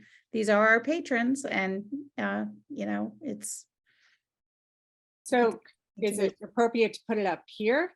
Patrons whose privileges are revoked may receive, I don't know, we follow up. I just don't want to put may receive or request, because of course, anyone who's kicked out of a town building is going to. Well, so that was my only other, well, my only other thing to add in there was, I think in addition to us putting this out this way, Yeah. we should have this procedure in a 1-page thing with information on the bottom so that if we're asking someone to leave, we can hand them this and say, you know, according to our acceptable use policy, we're going to ask you to leave the library. On the bottom is the information if you feel that these actions were out of line or whatever, contact the library director or the trustees. And so it's written right there. So if we don't know who they are, it's in their hands to contact us to say, hey, I was wrongfully kicked out of the library. And that's a piece where we don't publicize enough how to actively access us. And it's just a way to say, hey, does anyone, we gave them our policy and we gave them a way to follow up in case they disagreed with our judgment that day. does anyone know offhand whether the school has such a policy? The schools have such a policy? In, I believe they do. I think In the what schools way? probably are very different in that if you're not a teacher, Oh, yeah, the whole you're not supposed to, you're not allowed different to. population, all kinds of things, but yeah. Do you Right, mean but let's- students or adults? Adults, you know, suppose, for instance, somebody was, there are times when people, adults are in the school, not for school, like election day or for plays or whatever. During school hours, I'm sure they have things to get rid of things, but that kind. Anyway, let me ask 2 different questions. One, Maureen, are you happy with the way this is going? Yeah. Okay. And the second, is this something that once we get a document we like, we should run it by the town council? Absolutely. Okay. Yeah, I would be happy. I think we may be reaching a point where we should take it offline Yeah. and maybe I'd be happy to work with Karen and Mary to try and refine this a little bit. We can put it up on Google Drive or something and all mark it up at once or something. But and then come back to the trustees with a revised version at the next meeting. Yeah, that sounds great. Yeah, and I would just request we make sure, because I saw none of this consequences on the document that I pulled up. So make sure we can see the whole thing. I kind of Yeah, I don't know why some people can see track changes. I couldn't either. Like I could see it on the Word Yeah. document that I had, but I don't work with Google Drive, so I don't know. I know, it's a weird thing. I saw it when you first put it on, Yeah, but then when I pulled it up today, I didn't see it. it So, didn't have it. yeah. My thing is, and again, I'm doing a lot of this after work and on, it's a controlled computer. I can't even post stuff to Google Drive, so. Well, in the Yeah. meantime, Maureen could set it out as an attachment so that we can Yeah. look at it and then put it back Right. up once it gets to a point. Oh, I can send it. I'll send it as an attachment after this. Yeah. If push, I can use Google Drive with no restrictions like that on my own computers if that would help. So anyway, let's figure out how to do that offline, and we can make the experiment and all. Because this this didn't even turn up on my Google Drive. I don't know why, but Yeah. All right, Mary. so let's take Mary. that action. Yeah, go ahead. So I have a subject and I don't expect any answer from it at all, but it has to do with this. This policy update came from the reactions from our staff who were treated very poorly. There's no question about that. But I think there are a couple of things that we should look at. Maureen, you reached out to the police, and if I understood it right, they're going to provide some training. And what I'd like to see is, what does that training provide? Not in detail, but in bullet form, what does it do? And the piece I'm driving at is, does it attend to what I refer to, and you may have a different term, is customer service from your staff in the library in general. And the reason I say that is that we all see that the world has changed, our country has changed. Now we're seeing it in the community, and now we saw it in the library. And I think we're doing a disservice to our staff if we don't provide them with some training, whether it be in the police, it may not be, I'm thinking it's not, but how to handle some of these people that are coming through the doors and will continue to come through the doors. It's not going to go away. The school departments see it, the police see it, the town hall sees it. And I think, again, we have to educate our staff, not that they would, this is a policy that they can fall back on, but Mary and I, in talking to a couple of these people, once we, and it wasn't a confrontation, once we presented different thoughts and ideas on what they were presenting, they backtracked. And I think the staff may not, in this case, in these cases, but if they have the training, they will know how to deal with the exceptional person coming through the door. Westboro's been a unique town, it always has, and it will always be there. But there are some people coming out of the woodwork that are going to continue to grow based on the way society is going. So I would strongly say that we look into that, and I'm not saying that I wouldn't support approving this, but I think we have to look at the other side of the coin to make sure that all residents, as they said in this case, even though they were rude, that they come through the door. We're going to see more of them. So without getting into a long discussion about it, I would ask the trustees and Maureen to give some thought to this type of thing, and let's discuss it at an upcoming meeting. I'm not quite understanding what the ask is, like. But to have training so that the staff know how to deal with Yeah. all people coming through the door. Chief Lori was very accommodating and willing to provide such training if asked to any or all of the staff. So that's an avenue we should pursue. And is And that, what I'm asking is, in Chief Laurie, does it include what I refer to as our staff dealing with the general population coming through the door? Because the police training is much different to handling people confronting either in a robbery situation, a parking violation, a speeding violation, than we are, or our staff is required or should be doing within the library. I'm asking us to look at it. yeah, is it Well, looking, it sounds to me like what you might be talking about de-escalation, I think is the kind of thing now. It's calming that's the word tempers I was rather gonna than, use. Yeah, yeah. sorry, that's what I was gonna say as well. Basic de-escalation techniques, so. And, But it's and the what other I'm piece of it asking- is what I'm effective asking- communication. What I'm asking for is even more than that. When I've been in the library, I go into various parts of the library. Nobody knows that I'm periodically going in, and I walk into various places. And people look at me, the staff looks at me, doesn't come over to see what I want done, what I want there, what I'm there for, in various parts of it. I happened to go in there when we had the fire issue, and somebody said, "Oh, Bill, you're a trustee." And all of a sudden, 3 of the staff came over. It doesn't make any difference whether I'm a trustee or not. I'm a resident of the community. And there are times I've observed that they don't pay attention to the customers. That's outside the realm of what I'm talking about, these people being treated poorly. What I'm saying is customer service needs to be addressed. The schools did it years ago. Many of us found when we went to make an appointment and you'd stand there and it was brought to their attention.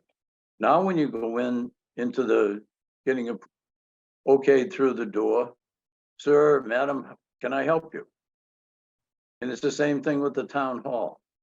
And I think we need to address it as the hub of the community, that we address people in every way. I'll look at it as a sister thing to what you proposed, which I think is excellent, but I think it's a broader scope that we need to look at. Has that been the experience of any other trustees? No. What about the community? In my at case, large? yeah, in my case, I go in, some of the librarians know I'm a trustee. I've introduced myself to some, but most of the time I just go in and look for a book and then check it out. So I'm not looking for interaction to speak of. The I have to, interaction that I've experienced over the past, and anyone who can see my holds, I always have, you have 4 books available. You have, so I return something, I get it. And I am always, thank you for, and I'm thanked for returning a book. Use the me scan. So someone's, 2 times someone has said, "Do you need help with that? Is it easier for me to check it out for you up here?"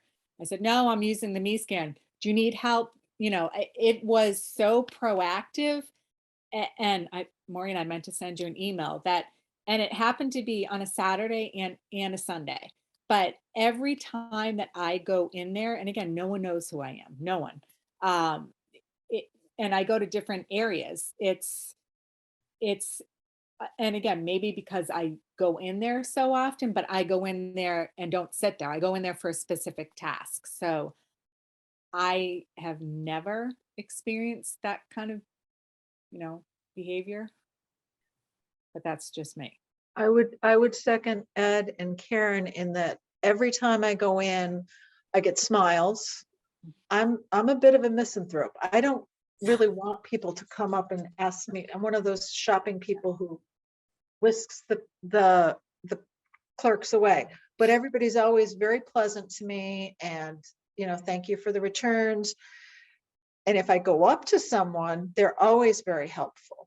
I guess I expect a library to be what our library is, which is quiet, respectful, helpful. I don't really expect somebody to come up and ask me, what do I need? They have, and usually I'm like, no, I'm just poking around. But I've never had anything but polite, respectful interactions with the staff. They may not be walking out around from behind the desk to help me, but I don't usually need help. So I'm having the picture that Bill is painting is a disconnect from my sense of the reality. And maybe it's because I'm not there for lengthy periods of time either. I don't know. My statement is coupled with 750 people voted against it. And a good portion of those people don't know who the library is. And if they walk into the library, if they don't get a good sense of what I refer, come up with the words, the way customer service, I think we need to discuss it and talk about it. That's all I'm saying. Oh, I'm not arguing. Bill, I'm not dismissing your experience at all. I'm just saying it's not my experience. Right, That's all. understood. And Bill, if that's something that does need to be addressed, I don't think that the police, I would guess, are the ones to address that. I don't know who is the one to address that. I honestly don't know, but I'm sure there is someone who does address that. I don't know who it is. I mean, we have access to customer service training. That's not something that's ever really been what I would call a problem for us. A refresher and a reminder is always a good thing, because no matter what, even if we're smiling and greeting everybody who comes in, we can always do a little bit better. So it's concerning to me that was the experience that happened. So that's something that I will address, and I will look into training if we need some additional training or reminders. I also want to remind you all that staff is still going through a process after 2 defeats at town meeting and working through some of the nastiness that we face every day at the counter, no matter which desk you're on. It is not uncommon for us to have people come in and tell us some variation of, I'm really sorry that the article didn't pass, but our town can't afford a $67 million library. The numbers are all off. Yeah, I mean, it's all over the place. Or I'm sorry it didn't pass, but I voted no. And it's hard as a staff member to hear things like that day after day. I think everyone is still processing what happened. And, that over the last few years, we've been working towards the new renovated, expanded library with our expanded services and all of the great things that we were going to be able to do for our community. And you all heard the feedback from people at town meeting. We don't have to rehash that, but hearing that as a staff member who comes into work every day and is passionate about the work that they do, that is so demoralizing. And it's just takes time to get past that. And we're working through that. The first training that I have lined up with staff is coming up on February 9th. And it's with someone from the town's employee assistance program, who's going to come in and kind of help us work through some of those issues together so that we can kind of get past some of that and, kind of get our excitement and our love of our work back again. So I hope that if that was your experience, Bill, that is temporary. And certainly if it continues or you observe that again, please let me know so that I can address it with the individuals or staff wide. I'm encouraged by what you say, and it's truly satisfied what I'm trying to say. It's the average person, whether it's the rudeness and abruptness that was there or the other questions that come on. I'm trying to make the staff make their job as easy as possible, and they have some education, if you will, some ways of doing it, that it's not typical for them. They haven't had to deal with this before.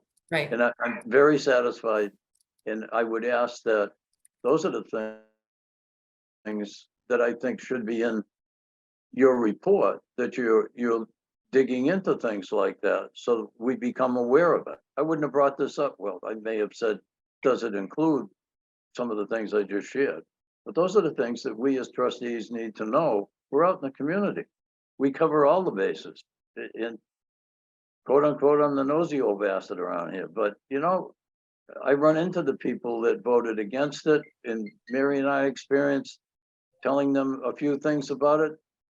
They better understand it when we do it.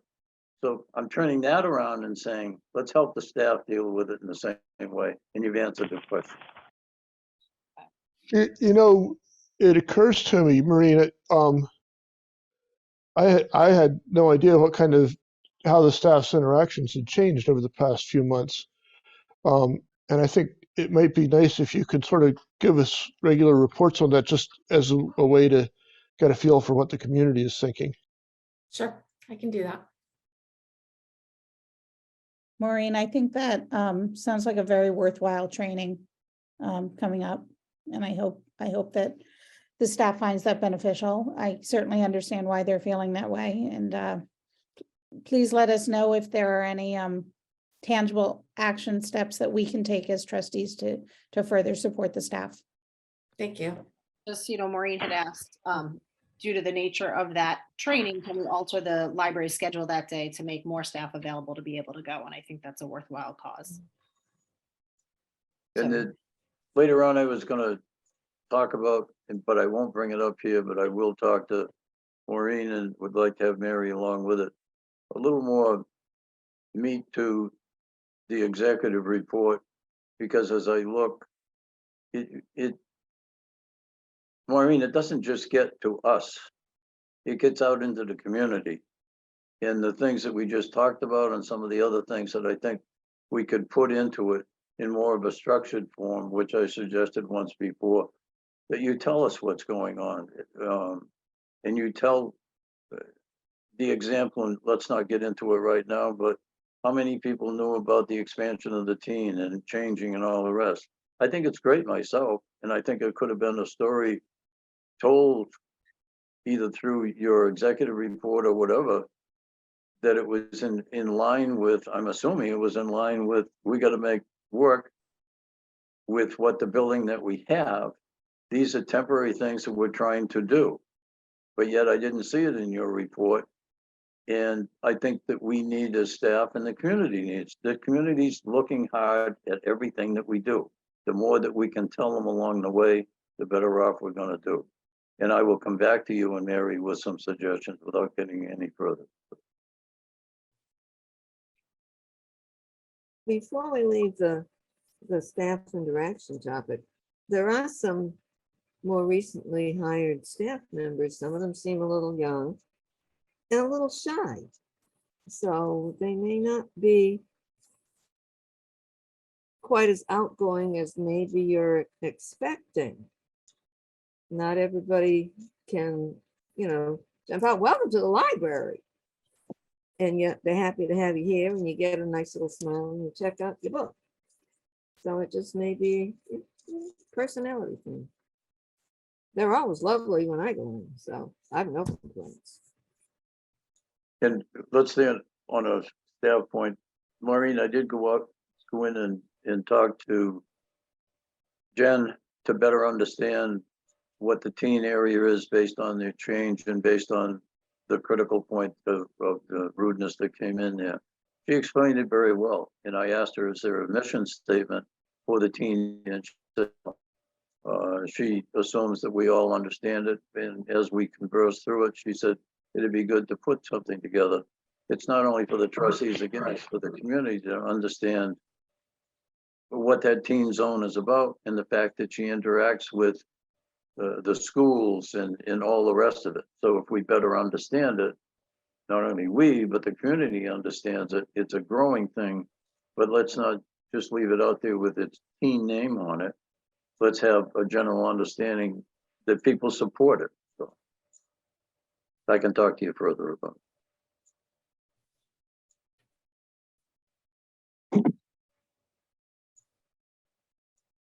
Anything else? I think, I think this training on February 9th is a great start. I would imagine from a training like that, a lot of good discussions will come about that. And you guys will both be there so that if you feel through that, it highlights other areas in which you think they could use support, or they're feeling like they would need some support on, or other issues that come up from that. Let us know how we can best support that going forward, because I think that's a great jumping off point that might help.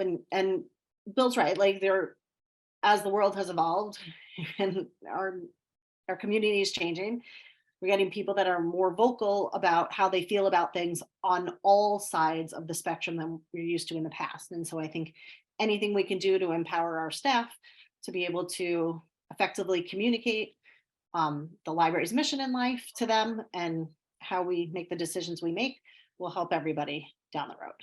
So I'm excited to hear how that training goes. Maureen, you sent out, I think it was you, an announcement about a webinar about managing, I guess, supporting the library's circulation policies against attacks from the public. And I'm not remembering the title. Yeah, I know the Well, one you're talking about. Yeah, and I've lost it. Could you resend that? Because I think that would be an interesting thing for me, Sure. for sure. Send it to us all if you would. Yep, I will. I am unable to go to that, but it would be interesting. I think you said if they send out a recording, definitely would love that. All right. So any other, well, that was all kind of under policy, and we started to touch upon director, trustee business. Anything else that we want to? I had one question. I understand the selectmen have terminated the license with the church effective in June. Have we heard anything? Can you confirm that? Has there heard Yes. anything else about it? That is confirmed. They voted on it. Maureen and I went to a select board meeting. They asked a little bit about it in terms of, how'd that come about? And we were just talking about how it came about, us reviewing the conversations we've had and the lessons we've learned and the concerns that were raised during our discussion for the publicity of the project in general, and how being good neighbors, we want to continue to be respectful of their concerns about our use of their aging parking lot. And so they asked if we felt their concern was just in relation to the building project. And I said, no, they talked about increased usage and moving forward. And so they were fine with accepting that. In an effort to be the best neighbors the town and us can be, they felt it was not a good idea to terminate it during the winter, since they wouldn't have been prepared in their budget to account for plowing. So they put the date of April 1st for termination of that contract so that they can get through this winter and they can plan accordingly going forward for plowing their own property in the future. So that was accepted. They have acknowledged receipt of the letter. The church has acknowledged the receipt of the letter of the termination of the agreement. So that agreement stands until April 1st. Okay. Thank you. That was a good reminder. Anything else? Okay. Next month's meeting. I didn't realize, I got one, well, Go for it. just to clarify, yes, I'm not running again, but I'm not running away from the library. As I shared with Mary, you'll see me at open forum, and I would hope that you would consider keeping me on the construction committee. I enjoy that. I bring something to it. And one of the main reason is I'd be 87 at the time that the term was up, and that's way too old to be on what we need as a thriving trustee board. That in between health with both of us it's just not appropriate. And I have some other things with, especially with Charlotte's many organization, et cetera. So let it be clarified that I'm not going away from the library for any other reason. Happy you're still involved, Bill. Yep. Um, I just have a logistical question. The legislative breakfast, this is really just a logistics question. How long does that typically last? I would love to attend, and I'm trying to figure out if don't know how it works. It's usually an hour and a half to 2 hours. It depends how long our elected officials speak. Okay. But an hour and a half to 2 hours, and you can leave at any point if you have to go. It's not like it would be noticeable because people do because they're leaving to go to work. Okay, thank you. Regardless of your party, to listen to Jim McGovern, who came and talked to Maureen one time, he's outstanding. And he was there he took it out of his busy schedule to be there at Martin Luther King evening and was outstanding again. And on the House floor, he's outstanding. He's a terrific human being, no matter what party you belong to. So.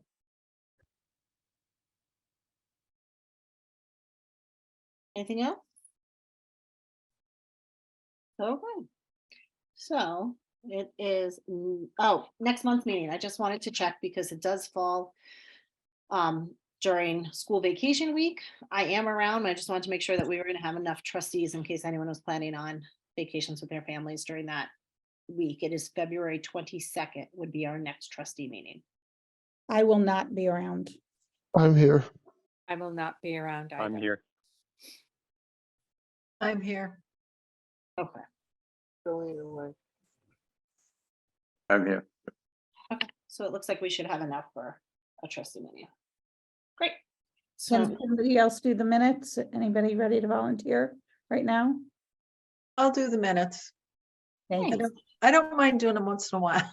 appreciate it. So that's February 22nd. Second.